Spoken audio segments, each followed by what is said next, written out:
So any questions?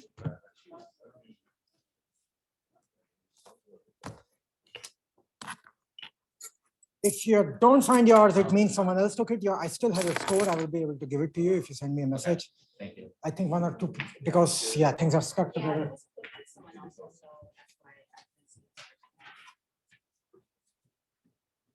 Okay. So we are talking about kinetics. We are talking about something very simple, which is why do reactions take time? We have some starting configuration A and we have some final configuration B. This is our reactant. This is our product. And we know that free energy wise, GA is more than GB. So this means at constant temperature and pressure, B should form. But this does not mean it will always form like this, right? It will take time. And there are two reasons for reactions to take time. The reasons are, number one,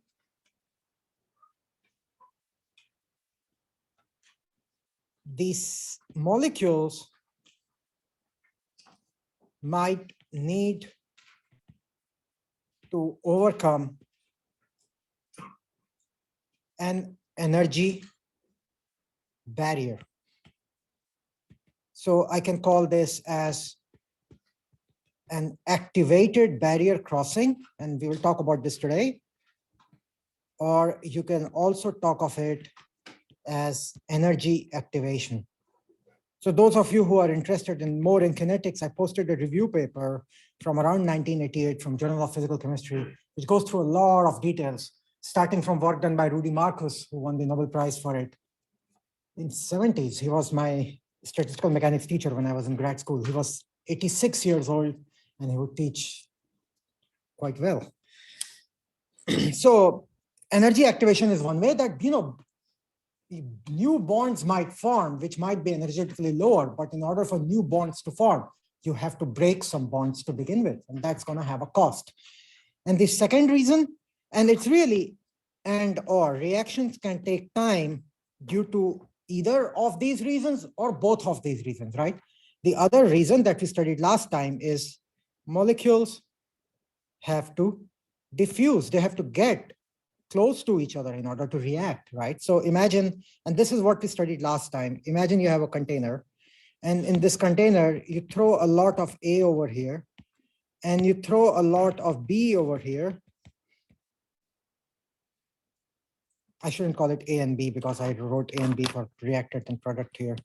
So let's call it just red and blue. No reason to give it name. And at some point they are going to react. But in order for this to happen, the red has to start diffusing, right? The blue also has to start diffusing. If they don't come close to each other, how are they going to react? And that's going to take time. And that led us to talk about Fick's laws last time. And I'm just going to write down so the first Fick's law was that the flux, the rate at which they move, and the unit for flux is something worth remembering, is meter cube per kg per second. Flux is equal to minus d partial c by partial x. Flux is proportional to the gradient of concentration with a minus sign. And the second Fick's law was partial c by partial t is equal to plus d double derivative of c by x square. This is like a wave equation. This is also like Schrodinger's equation. You will see later in 482 that Schrodinger's equation is just like Fick's law in imaginary time, which is kind of strange. And we showed a solution to this, which had the property that the average value of x is 0, while the value of the variance, I shouldn't write delta x. So the average value of x is 0, and the value of the variance of x is proportional to time, which means that as these things diffuse, the radius that they form is going to be proportional to square root of time. So this gives you a sense of how the reaction will proceed. And most importantly, the proportionality constant here is diffusion. Let me write it down for So meter per second, yeah. So yeah, it is diffusion. So the point here is that the spread, the variance in X is equal to diffusion times T. So if something has a higher diffusion constant, it diffuses faster. If something has a lower, it's very viscous, then it diffuses slower, right? And this gives you a sense for how things really mix together. So that's one way, one reason why reactions take time, because molecules have to diffuse to get to somewhere where they have to react, right? The first one is when things have to break bonds and form bonds, and let's talk about that today. Any questions about Fick's laws? And in general, chemical reactions happen using a combination of both of these because things have to do both. And we will study a little bit about how the combination looks like. So now we are going to talk about when the molecules need to activate in energy in order for a reaction to happen. So here we are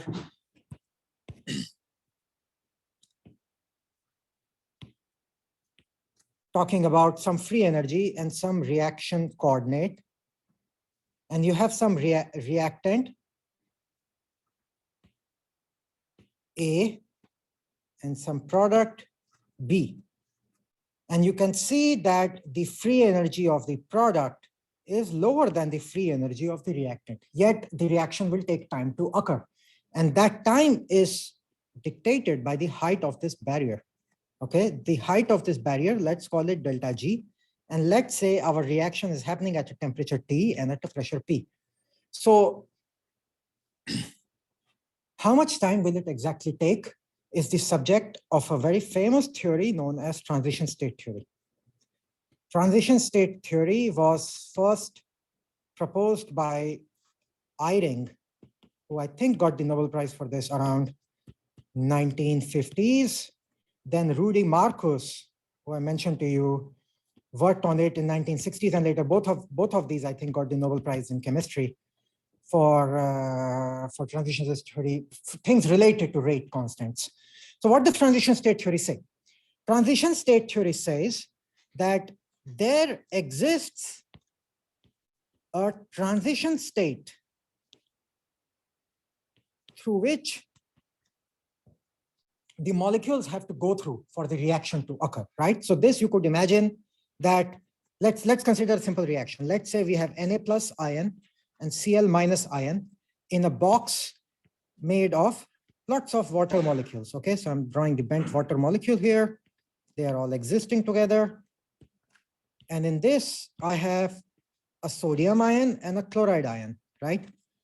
So when they are very far, they are in a local energy minimum. They don't care where they are. As they get close, they have to surmount a barrier, and then finally they can form a bond. Or you can think about the opposite process, right? When NaCl has formed a bond, NaCl is quite happy being sodium chloride, right? But you could break the bond and cause it to stretch apart, and then sodium will diffuse somewhere, chlorine will diffuse somewhere, and they will be out, right? So this is this transition state which corresponds to the highest free energy that they must overcome. So transition state theory assumes that, and this is really a big assumption, that is, people talk about this all the time, whether it's true or not. Most of the times it's not true. Assumes that, but I will show you how to correct for it, that the transition state is in equilibrium with reactants and products. This is kind of a strange, if you think about it on face value, it looks like, okay, why not? But the more you think about it, it's like, why, right? Think about it. Its transition state represents like a saddle point that you have to overcome, right? And you're saying that there exists a population in the reactant state, there exists a population in the product state, and there exists a population in the transition state. I can write down an equilibrium constant governing all three of these. This is a big assumption in transition state. But given this assumption, and I'm just going to write down the rate for transition state theory. I'm not going to derive it. It's a bit complicated, but intuitively it will make sense. Assuming this, transition state theory says, so why are we talking about rate, by the way, before I go further? So I'm interested in the time taking for a reaction to happen, right?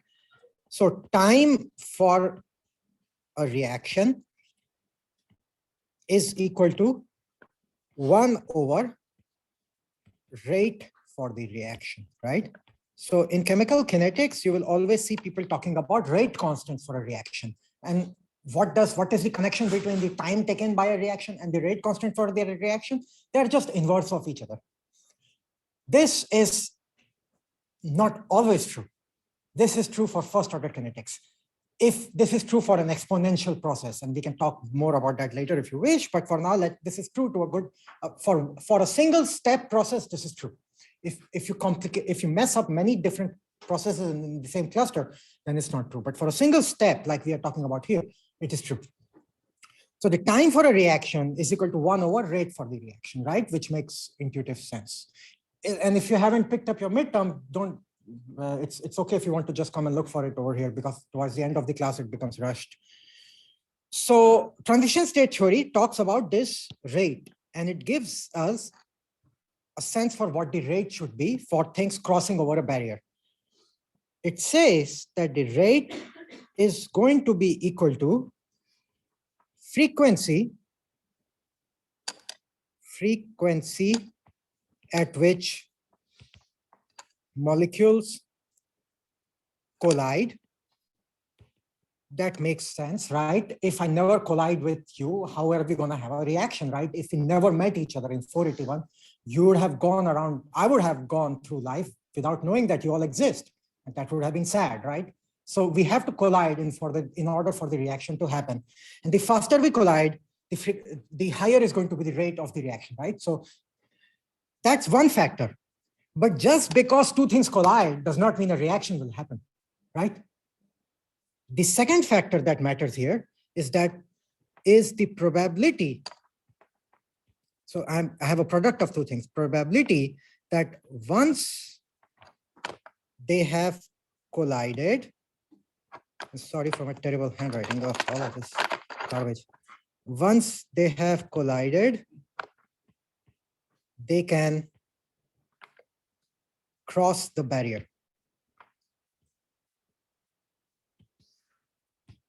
So it's the transition state theory rate, and the rate we are going to denote through the symbol K is a product of these two things, okay? The frequency at which molecules collide multiplied by the probability that once they have collided, they are going to cross over the barrier. So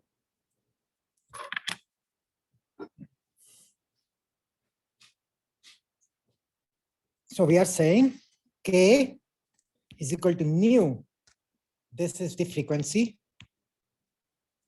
of collision multiplied by a probability. Now, what is that probability going to be? That's a bit hard to calculate. But since transition state theory assumes that the transition state and the reactant are in equilibrium, that probability of transition state divided by probability of reactant A is going to be e to the power minus delta G by KT. This is a direct consequence of this assumption. Now, we have seen e to the power minus energy in the very beginning lectures when we did kinetic theory. Atkins goes over that. We did not go into it in great detail. It kind of makes intuitive sense, right? Let's say delta G is equal to 0. Then what is the ratio of these two probabilities?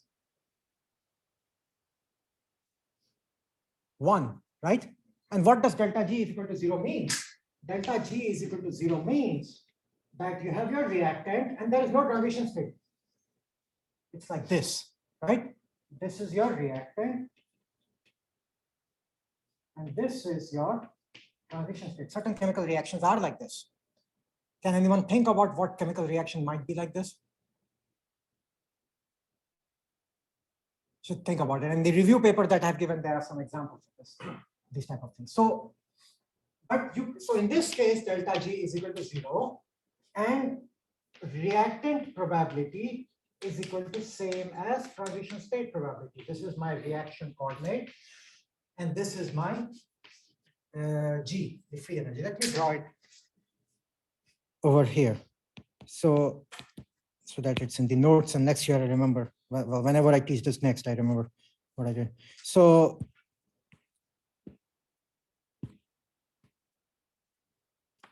if you have something like this, then this is your TS, this is your reactant, this is your G, this is your reaction coordinate.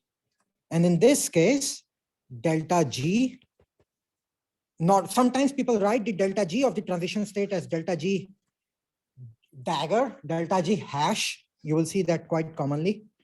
Delta G can be used for anything, right? But delta G dagger typically denotes the delta G for transition state minus reactant.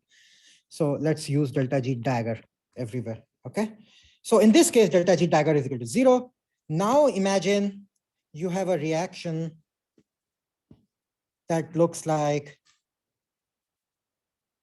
in this case, delta G dagger is more than 0. You could imagine a reaction in which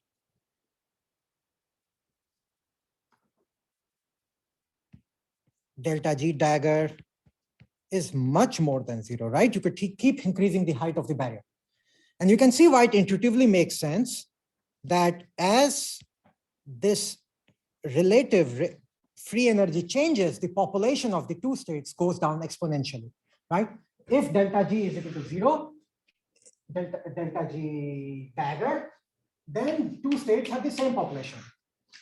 The penalty you pay for having a higher free energy goes exponentially. This is the idea. Why this really makes sense, you have to take 687 StatMech to understand this, but hopefully it makes intuitive sense.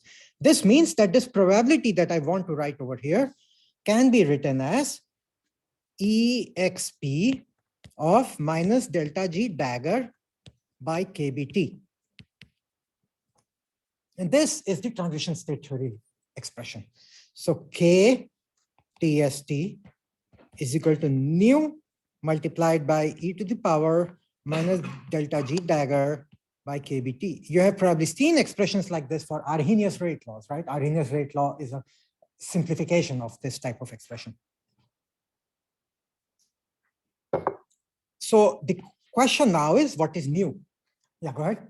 So at a molecular level, why does this work? Like, where do the molecules get the energy? From the solvent. So that's the whole idea. And nu amounts, and I will talk a little bit about that. So what is nu? So people have been thinking about nu for a long time. Let me go to the next page and write it over here. So KTST is equal to nu e to the power minus delta G dagger by KBT. So nu corresponds to the frequency at which molecules collide. Delta G dagger gives us the relative energy between the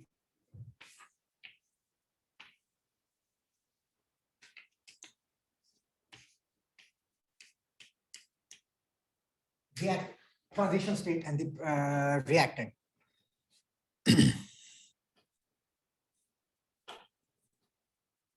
What you asked is kind of a subtle question. So at a molecular level, what is happening is that you have a bunch of atoms, they have collided.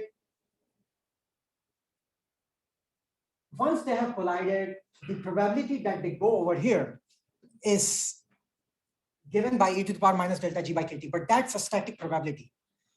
Most of the time, when they collide and they gain a lot of energy, not all energy is focused in going over the barrier, right? So in reality, this KTST overestimates the true rate constant.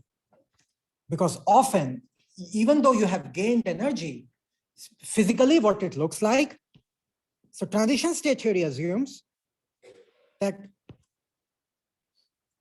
so let's say this is my reaction coordinate and this is my G.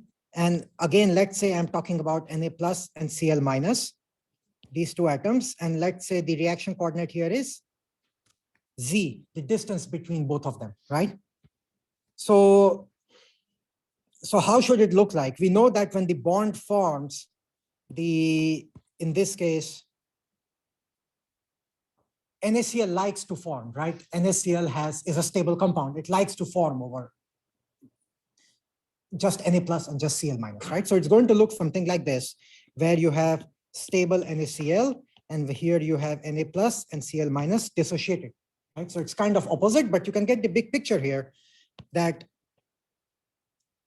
the system is going to look something like this. It's just going to move randomly, right? The ions are moving with respect to each other. Sometimes they are closer, sometimes they are further.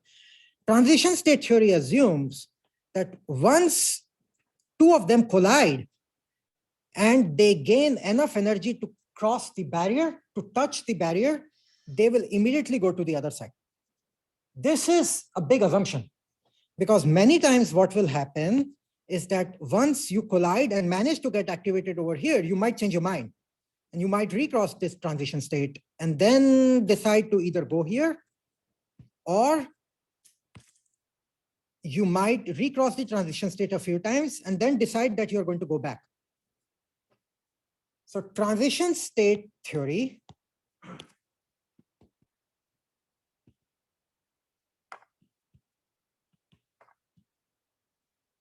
assumes that once transition state is crossed, the system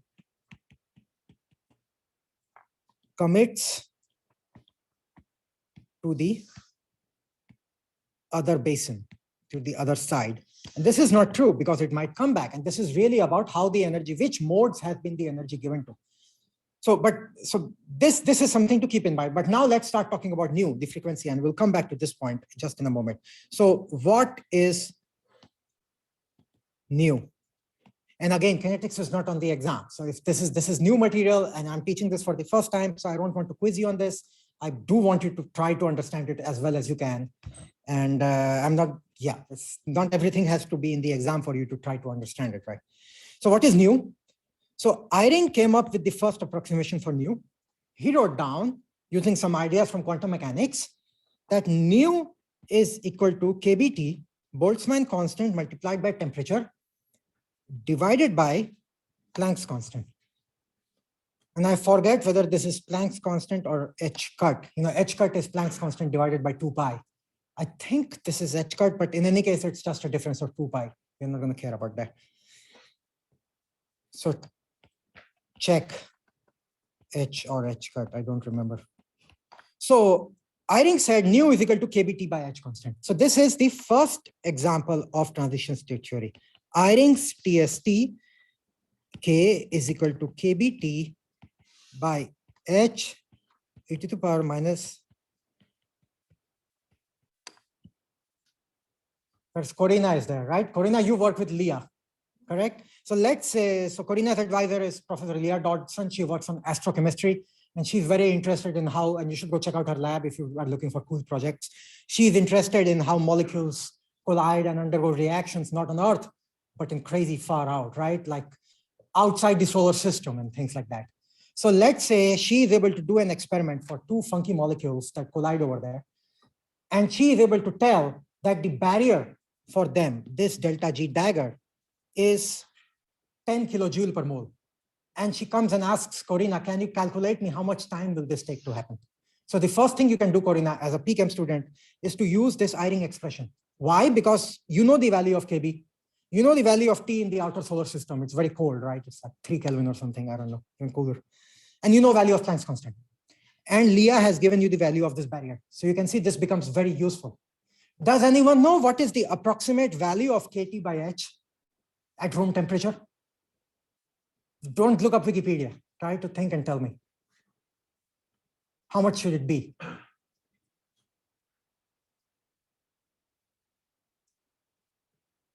This kind of sets a natural scale for the rate of reactions if we can form this number, right? It tends to be around 10 to the power 12 per second, which is picosecond, right? So if you use Eyring's rate theory, the typical rate constant for reactions is going to be picosecond. Of course, the big beast is the free energy barrier, right? It's the free energy barrier that changes everything. But you can go and do this math and calculate at room temperature how much it is. How much is Boltzmann constant? It's what's the value of Boltzmann constant? Go ahead.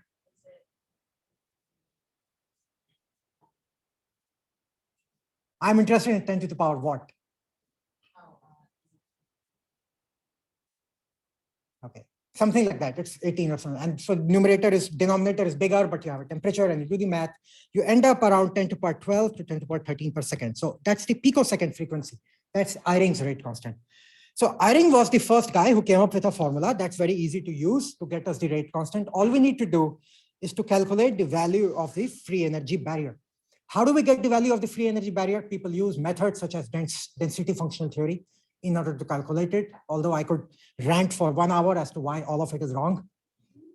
Because they don't really get free energy, they get potential energy at 0 temperature, and then they have to make a bunch of approximations to get the entropy. So Eyring's TST is the first approach, is approach number 1 to get our new KT by H, simple approximation. This bit that I talk about TST rate being more than the true rate, hold on to it for a moment. I will come back to it in the third approach. For now, I'm not talking about that. This is the simplest approach, which you will all probably, it's a very simple way to get a sense of how much time will a reaction take. You know a certain reaction has a barrier of 5 KT. You can go and calculate this.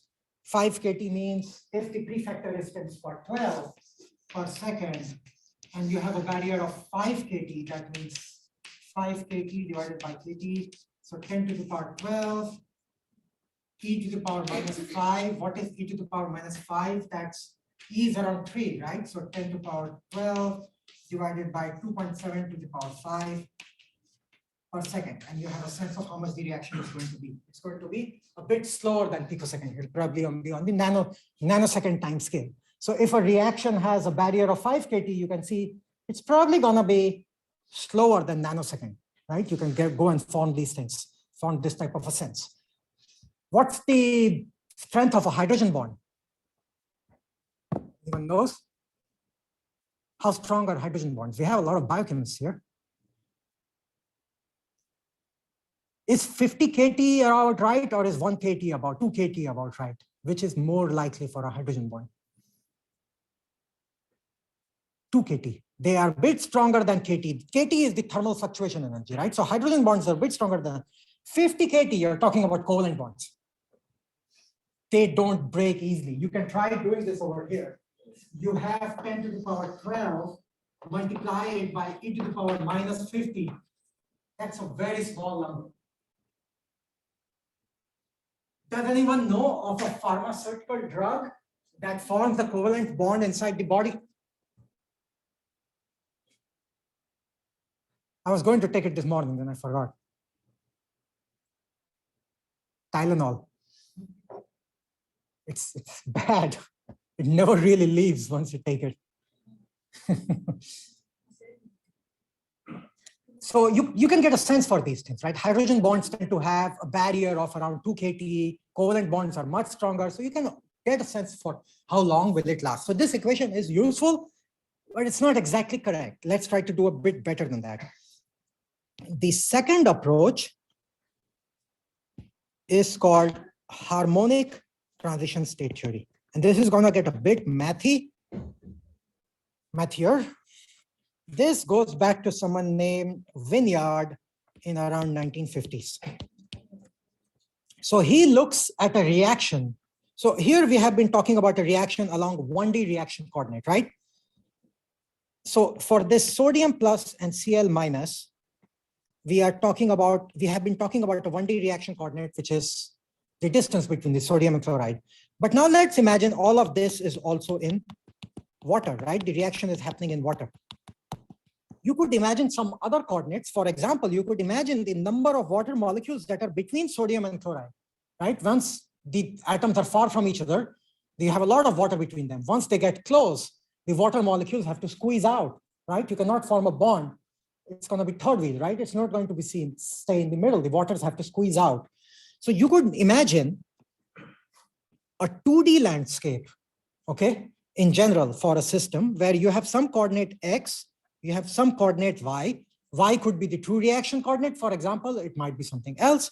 And now you could imagine a 2D potential energy landscape. And I'm drawing here the contours of the energy. So this is called a contour plot. And all these lines correspond to same U. So this is same U. Let's say U is equal to 1 electron volt. This is U is equal to 2 electron volt. And I can form lines like this that look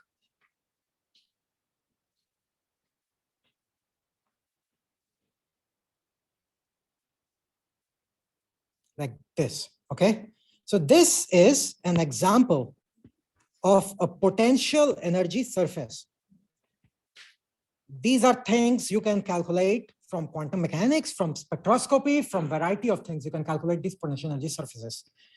So harmonic transition state theory says that this over here, let's say it is my reactant right in the middle, and this is my product.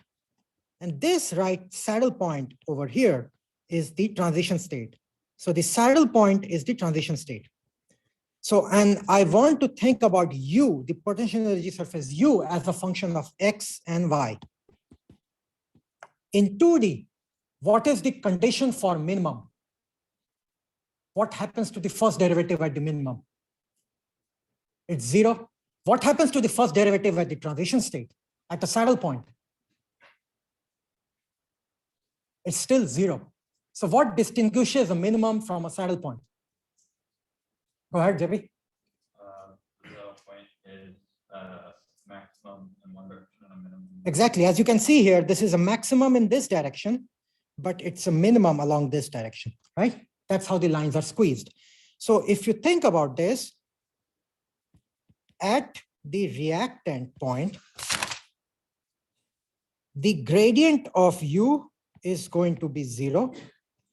At transition state,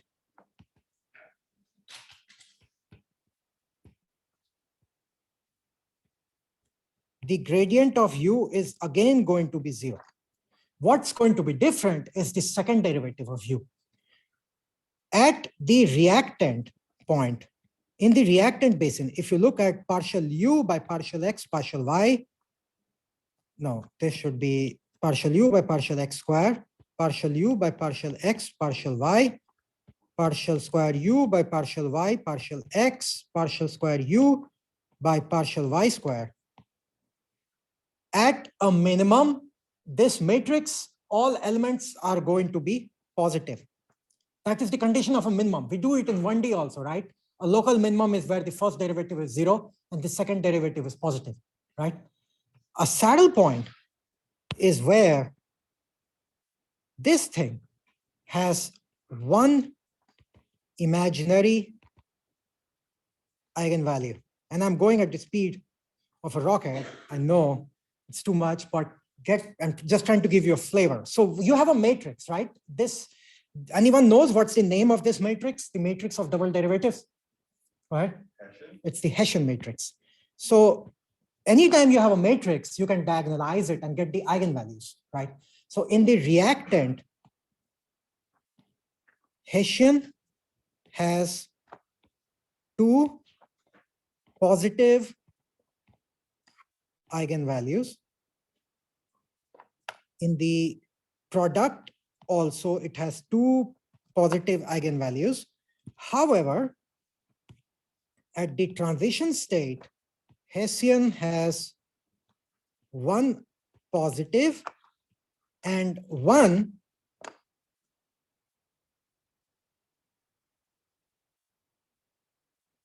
is it going to be imaginary? It can't be I have to check. Can we have imaginary value on its own, or do they have to come as a conjugate? It has to be conjugate. So I think it's going to be one eigenvalue will be 0. It's not imaginary. One eigenvalue is 0. When you go to higher dimensions, you can have conjugates. In 2D, it can be only 0. If you have one imaginary, the other also has to be imaginary. And that's not a first order saddle point. So transition state, Hessian has one positive and one 0 eigenvalue. So let's say these two positive eigenvalues in the reactant, we call them K reactant 1, or actually not, let's not use K. Let's call them new reactant 1 and new reactant 2. And this one, the only positive eigenvalue the Hessian has at its saddle point, let's call it the new transition state 1. Okay, so we have three eigenvalues that we are talking about. I will write it down in the next page again.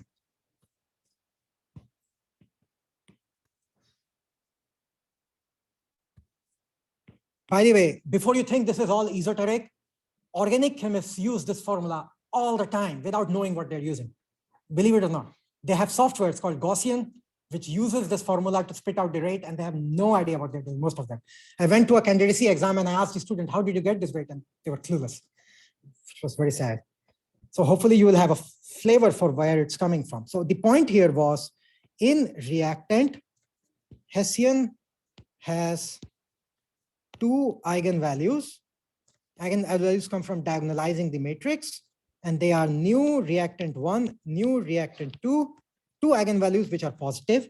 At the transition state, only one eigenvalue which is positive, and we are going to call that TS1. So where does it lead us with transition state theory?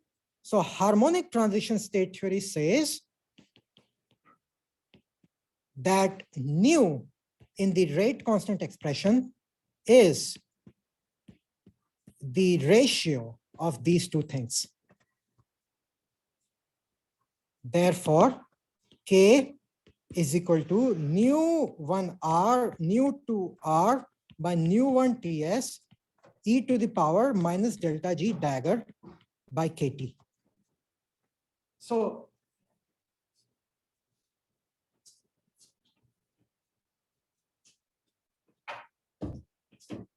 what does it mean in practice? In practice, it means you will calculate the potential energy for your molecule. Molecules are not just made of two coordinates, right? If you have 5 atoms in a molecule, how many coordinates will you have? 15, right? 5 multiplied by 3. Maybe you can remove the center of mass motion, X, Y, and Z, you will have 12 coordinates. So you will have to calculate a 12-dimensional potential energy surface, which can be done from quantum mechanics. You will get a 12-dimensional potential energy. You need to find the saddle points on this. Similar idea, you will have more elements, not just 2 by 2 matrix, so it will be slightly more complicated. You solve for the eigenvalues, you realize that in the reactant, all eigenvalues will be positive. In the transition state, either some of them will be positive, some will be 0, or some will be 0 and some will be imaginary. And you take only the positive ones and you do basically a ratio of these frequencies. And software such as Gaussian, which are heavily used, do this for you in the backend. So you don't even realize what's going on back there. So this is harmonic transition state theory, which is another way of getting rates. This is a bit harder to use, but it's very useful. And the third one, which I call generalized transition state theory, basically says that K transition state theory is always going to be more than equal to the K real. You can use Eyring's factor, you can use harmonic transition state theory factor, but it says if your molecules, even if they reach the barrier, there is no guarantee that they will go to the other side. Maybe you don't have equilibrium between the transition state and the reactant. Therefore, K real is going to be some kappa multiplied by KTST, and this kappa is known as the recrossing correction.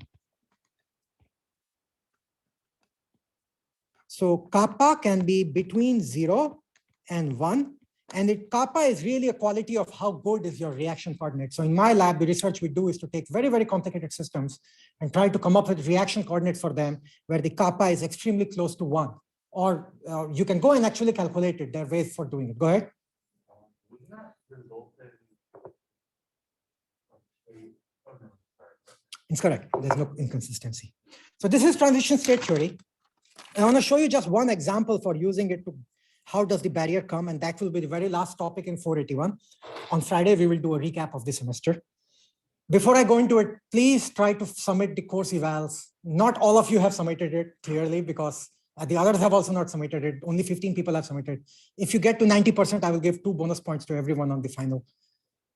But if 90% people submit by Friday, the reason I say that is because the exams go out on Monday, and then it's not, that starts affecting the course eval. Either you feel too happy or you feel too sad. It's not gen. So there is a reason why the course evals finish before the exams are released, right? It is a more honest opinion for how you feel. Otherwise, you get too biased by that one single exam. Either you think, wow, this is amazing. You forget about the whole semester. That's why I really want to have it before Friday. So let's talk about which would have made something which would have made a lot of sense if it was snowing outside, but it's not, which is crystallization, right? How do crystals form? How do snow crystals form, snowflakes form, or things like that? So the idea in crystallization is you have a lot of random molecules and suddenly they arrange to form nice, beautiful crystals, right? So it might look something like this. You have a big container in which you have molecules that are just dispersed here and there. And all of a sudden, you will find that you have a small crystal that has formed in the middle that looks beautiful. And if you wait long enough, maybe this crystal will, and my box is also becoming smaller. That's just me being lazy. You will find that either the crystal grows and covers the whole thing, or it just disappears, right? One of these two things can happen. So why does this happen? So let's say that this phase, so what crystals are we talking about? We could have salt in water. We could have just one phase forming out of another phase. So let's say our starting phase is alpha. And this new crystal that is forming, let's call it a phase beta. So whatever that is left is phase alpha. And this is phase beta, which is growing. Okay. So we are interested in a regime where the free energy of beta is smaller than free energy of alpha, which means that if you wait long enough, the crystal should form, the new phase should form, right? However, it takes time. Crystallization takes time. For example, the more you cool, it's easy for crystals to form at higher supercooling. Or if you have higher supersaturation, if you're thinking about salt crystals forming in water, if you add more salt, it's going to form quicker, right? So clearly there are kinetic effects in this, even though the free energy is lower in the end. Some of you saw this expression that I'm going to derive in one of the papers, but let's look at it right now. So the reason it takes time is because as you form this, you are forming an interface between alpha and beta, right? An interface means there is a surface tension. So by the way, I must warn you, this is gonna go 5 minutes more beyond class. It will be in the video. And I'm not gonna do it next time. So I wanna finish it today. So it's, if you miss on the final part, you can stay a bit or just watch it in the video. So why does it take time? So there is a cost, energy cost, which is proportional to surface tension multiplied by 4 pi r square, right? Where this is the radius of this nucleus that is forming. And I'm assuming here that the nucleus is spherical. Connor, who is your TA, his research is all about non-spherical nuclei and how really things happen in that. But we assume that the nucleation is spherical. So what I'm doing here is called classical nucleation theory. So it assumes spherical nucleus. So there is a cost which is proportional to the surface area of the nucleus, right? That's 4 pi r square, where gamma is more than 0. But there is a profit, there is a gain, which is G beta minus G alpha multiplied by 4 by 3 pi r cube, the volume of the nucleus, right? The bigger you form, you know it's more favorable to form beta. So you have this gain. So there is a net delta G is then given by G beta minus G alpha. Let me write it down on the next page so I don't have to change later. So net delta G is going to be G beta minus G alpha multiplied by 4 by 3 pi r cube plus gamma 4 pi r square. So let's call all of this as minus G, where G is positive, right? So it's a negative number. The whole thing I'm calling minus G. And let's call this thing as L. So L is positive and this thing is negative. So if I plot this thing, delta G versus R, so delta G is minus G R cube plus L R square, okay? As R tends to 0, which of these terms will dominate? Which will go to 0 quicker? R cube will go to 0 quicker, right? It just disappears. If you have 10 to the power minus 3, what is R cube? 10 to the power minus 9. What is R squared? 10 to the power minus 6. R square wins. As R tends to 0, delta G is approximately LR square. But as R tends to infinity, GR cube really grows, right? 1000 to the power cube is way more than 1000 to the power squared. As R tends to infinity, delta G almost becomes minus GR cube. So how does this plot look like? If I plot delta G versus R, for very small r, it's going to look like LR squared, so almost like a parabola. And then at very large r, it's going to go down to negative.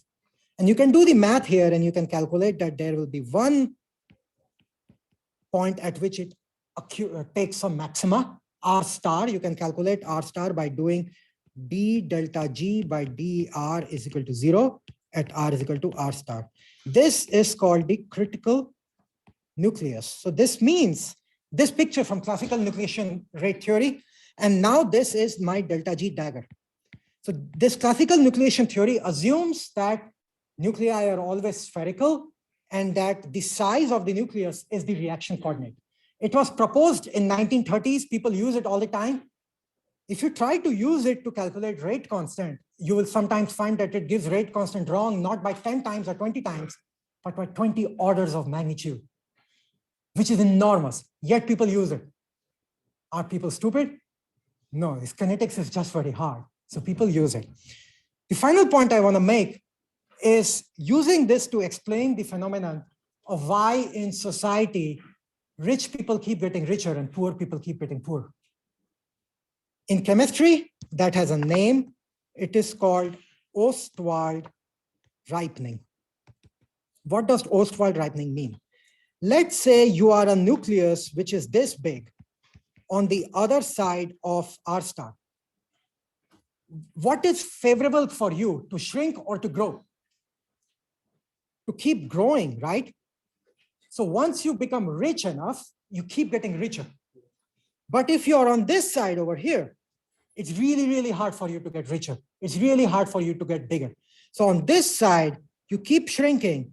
On this side, you keep growing. And this you can see in movies and experiments.